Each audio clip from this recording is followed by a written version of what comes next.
Днешния маршрут, който смятам да запиша на видео, започва от село Билка и се нарича по принцип Трети Каи. Но днес малко нашата разходка ще бъде по-различна. Започваме изкачване към село Билка. С влак най-лесно се стига до село Търнак и оттам до село Билка е около километър по асфалт. Нищо особено. Върви се по един доста хубав път, без проблеми. Така, вече сме в центъра на селото, на село Билка. Тук е кметството. Има едно магазинче тук нагъла, където може да си изкупите някакви продукти преди стартирането на маршрута. В общи линии за сега това. Ето го магазинчето. Тръгваме по тази улица нагоре, като маршрута Трети Каи трябва да следват и жълтата маркировка. Улицата нагоре. Маршрутът е около 12 км с изкачване денивелация 700. Но днешният маршрут ще бъде малко по-различен и малко по-интересен, надявам се, за всички туристи. За улеснение на туристите има поставени указателни табели, които може да видите към Учкая, към Коджакая.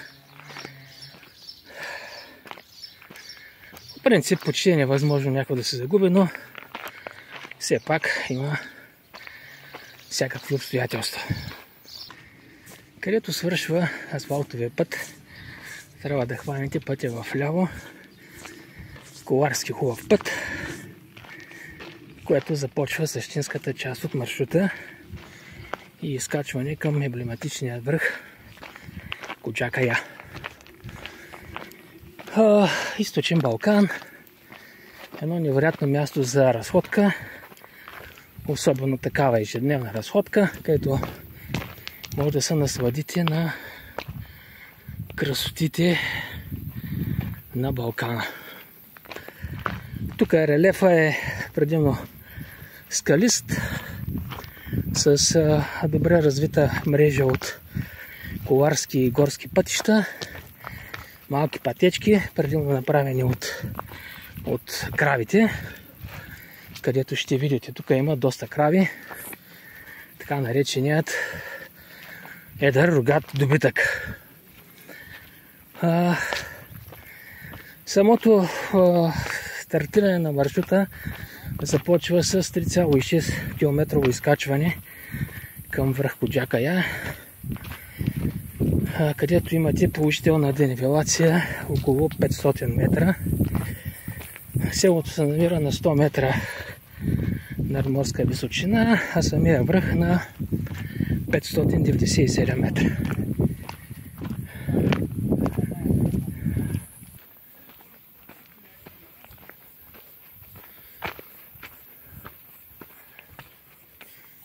От няколко години насам тук се провежда може би най-трудният ултрамаратон в България, Коджакая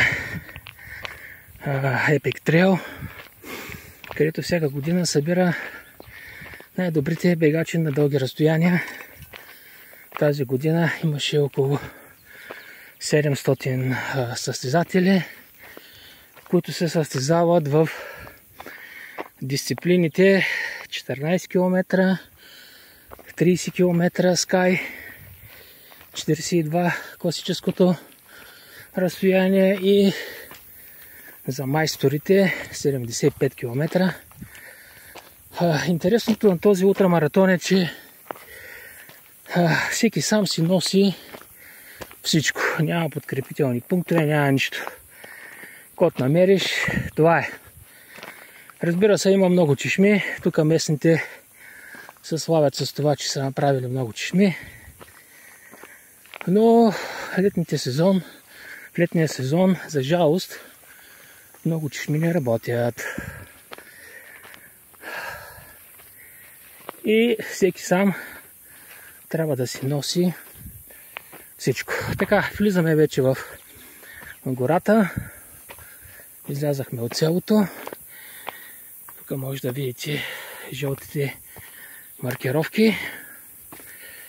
И от тук надолу, нагоре вече започва самото изкачване. Разбира се, през лятото трябва да знаете, че тук става доста горещо. Затова е препоръчително да се носят шапки, бъфове, повече вода, нещо солено. И разбира се, зимата пък е доста хладно. Тук духа много вятър, особено по върховете. Аз лично съм идвал всички сезони. Изкачвал съм Коджака Я от всякъде, от към пещерата и откъде ли не. За тези, които не знаят, този район е много богат на история. Още от времето на траките. Тук е идвал Карл Шкорпил да прави различни проучвания.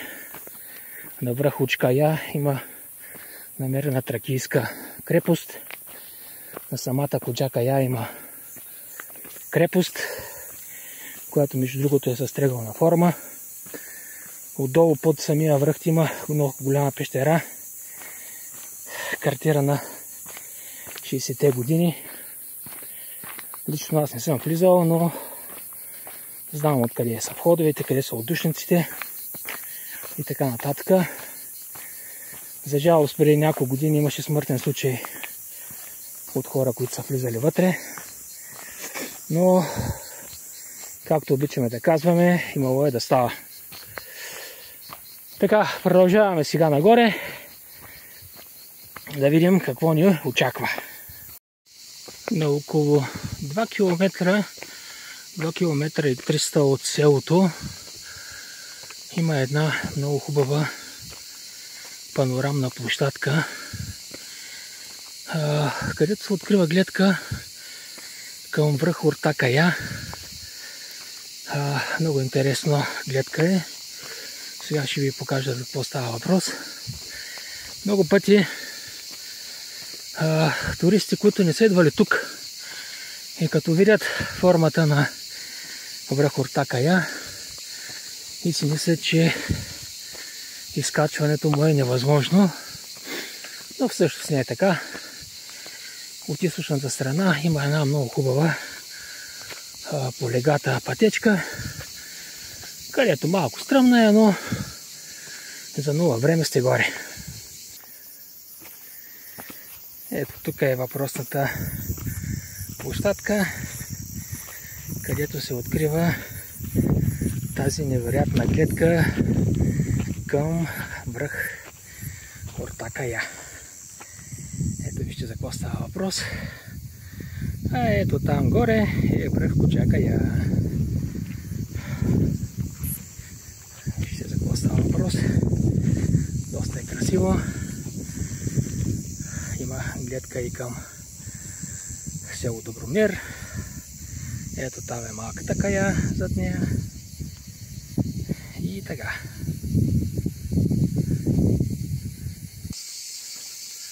Много хора са ме питали дали маршрута Трите каи е подходящ за деца или колко големи деца. И тук отговора е, зависи какво е детето, в каква физическа форма е. Разбира се, малки деца тук по тези скали не е много препоръчително, но ние сме водили тук групи с деца. Не мисля, че е някакъв проблем, особено ако има възрастни с тях.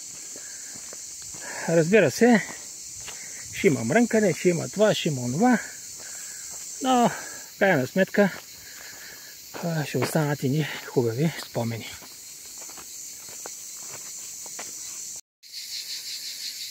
Така, вече излизаме от гората и започва вече скалистата пътека и панорамните гледки Веднага след гората се открива една невероятна панорамна гледка. Ще ви я покажа. Вижда се Гермекая, отсреща Каравелово. Нещо невероятно. Ето там е Вишна.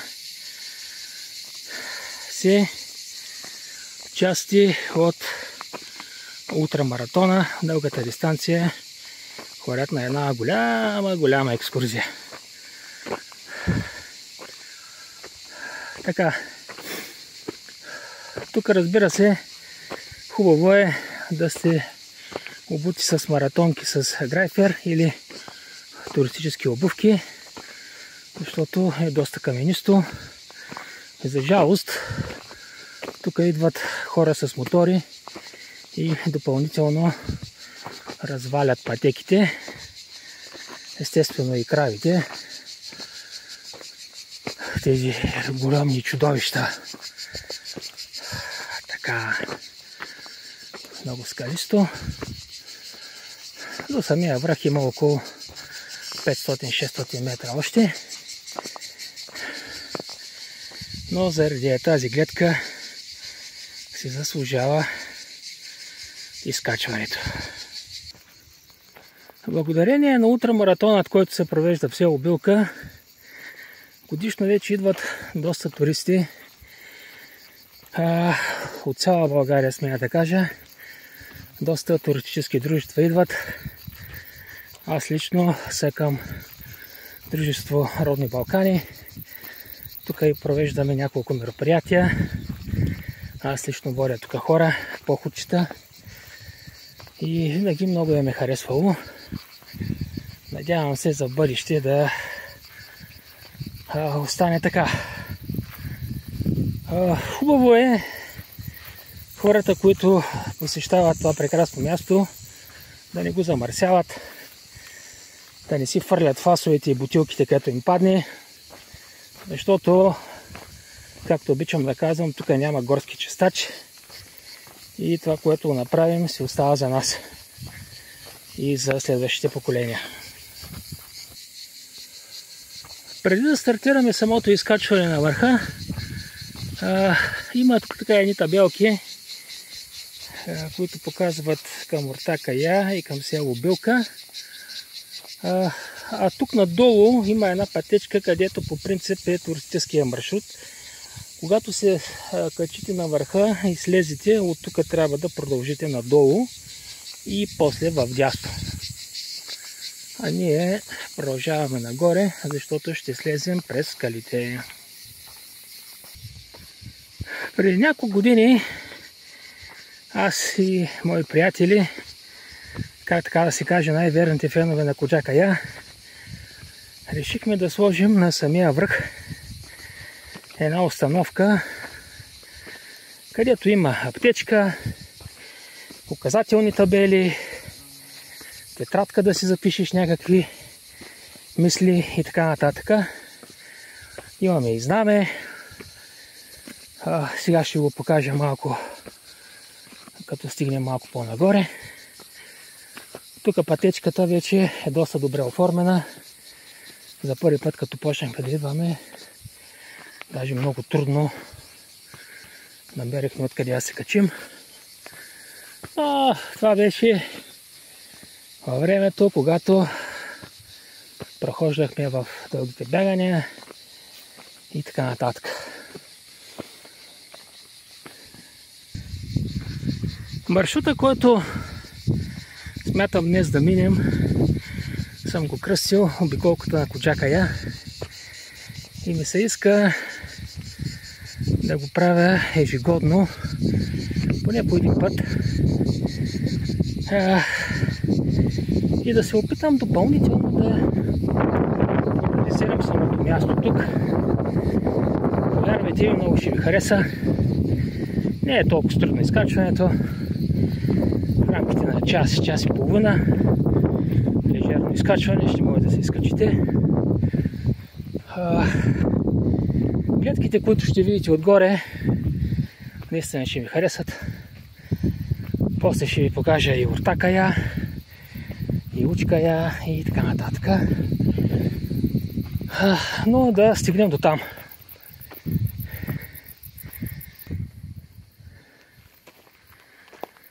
Ето, почти вече сме на самия връх.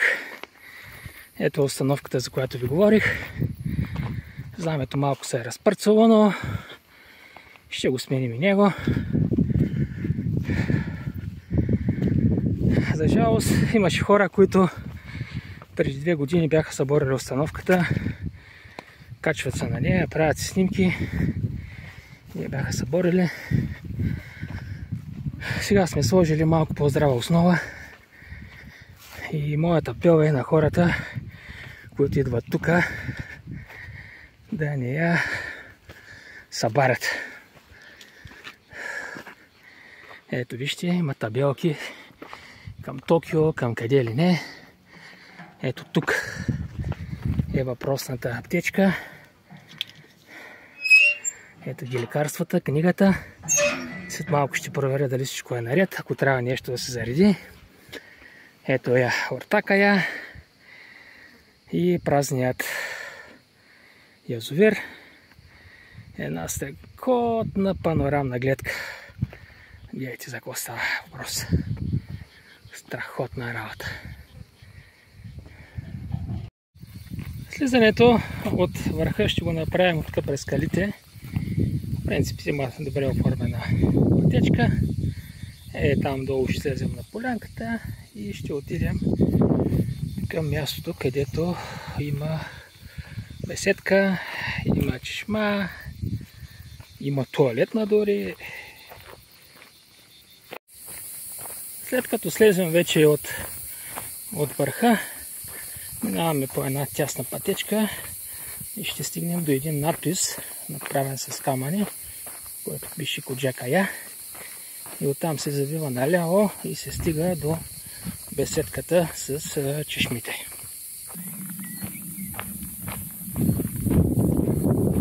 Ето тук е надписа. Много не се личи, но по принцип е тук. Някой ден трябва да го варосаме, за да се вижда хубаво, най-вече отгоре. Вижте. Ето как се вижда върха. Бяхме там горе. Ето е беседката. Също си има стами. Има 2 чешми. Едната е за хора, другата за животни. Има туалетна, обособено място за правене на пикници и така нататък. Тук се събират доста хора. Едат, пият, веселят се по празници, рождени дни и така нататък. Сега ние няма да се отклоняваме много от там. Ще продължим по нашия маршрут, който ще завие от тук надясно по пътя на 30 км. Да видим дали ще се получат нещата. Така, тази малка пътечка ще ни отведе до едно хубаво дере и после ще качиме там отгоре. Лошото е това, че от тази беседка, която ви показах насам, вода няма да има. Чак там покрай едно езерце, ще видим по-нататък. Там има вода. Все още тук пътеката си стои от състезанието. Явно е добре оттъпкана. След като слязахме в дерето, влизаме в една хубава дъбова горичка и от тук започва изкачване нагоре. Не, кой знае какво е изкачването, така че да не се притесняват хората. И отиваме вече към езерцето, което е към село Ясеново. Много хубава гора. През лятото е хубаво тук, че е много сенчесто. Температурата е коренно различна, отколкото навън.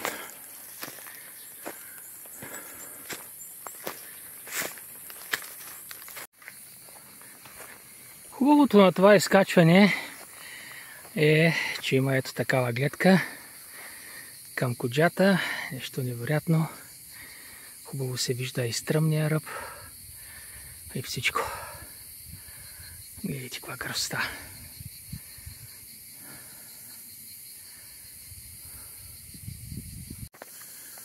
След като минем тази хубава гледка, малко по-нагоре се забива наляво и се влиза в едно такова малко деренце с много хубава гора. Ние наричаме гората на гъбите, защото тук има доста гъби по принцип. Сега не е, но по принцип има. Много хубава горичка е. Хладничко, невероятно. Минавайки през дерето, хубавата горичка, излизаме една хубава голяма поляна. Ето тук така след малко ще ви покажем едно хубаво езерце. И местните са си обособили тук място за пикници, празници и така нататък. Не е никак зле. Има и чешма. Сега ще проверим дали работи. Тук има някаква хубава картинка с течение на годините. И я следим как се развива. Коджата се вижда много добре.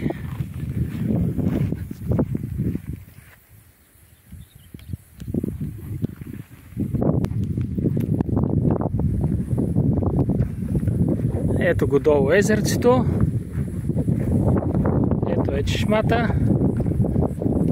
Хубаво тече вода. Значи ще си напълним чешетата. Коджичката. Много хубаво, много. Гледайте за какво става въпрос. Страхотна красота.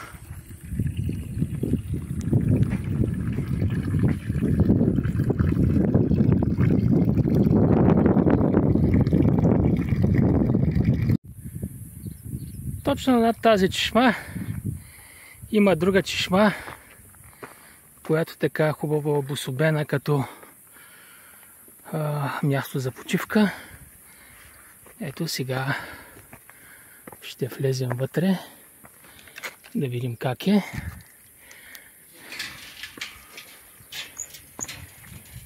Идеално място да си починеш. Идеално място да се подсълниш от дъжд. Чешмата работи. Хората са направили тук всякакви, така да се каже, удобства. Ето е тук чешмата. Така, тази чешма е известна още като синята чешма. Може би заради тук сините керамиди. Вижте, хубава гледка има. Разбира се, и коджата се вижда.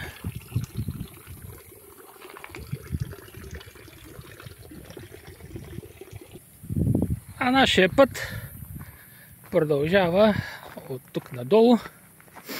Това е едно много хубаво коларско пътче, което вече ще ни води към Ортакая. Така, сега се движим малко по синя маркировка. Влязахме пак отново в гората, за да можем да отидем от задната част на Ортакая. Има едно голямо сечище направено преди големите жици. Явно правят там просеката. Тук е много хубаво, както винаги. На времето беше едно от старите трасета на Коджакая. Ето там долу даже има една чешма, която най-вероятно не работи. Но ние ще се движим тук по пътя и ще стигнем до задната част на, или северната част на Ортакая. Пътя малко тук се е затревил вече, но предполагам, че почти никой не минава от тук вече. Почти вече сме се изкачили на ортата. Ето е коджичката. Хубавия изглед. Страхотно време днес. Леко подухва. Не е чак толкова топло, колкото всички разправяха. Много хубаво. Право прекрасно време. Правим атака на върха. Ето е юрта Кая, Коджа Кая и страхотната гледка.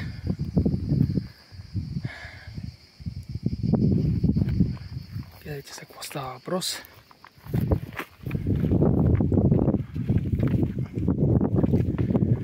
360 градусова гледка.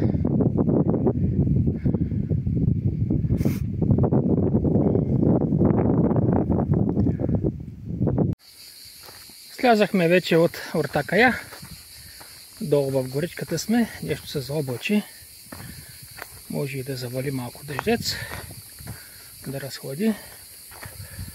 Така, от тук вече маршрута слиза надолу към селото. Някъде около 3 км е. Само по-надолнище, по един хубав коварски път. Но да се надем в него, има една пътечка, такава спасителна сме направили, която минава покрай юрта Кая и слиза надолу. Тя е маркирана с жълт цвят, да не се бъркат хората.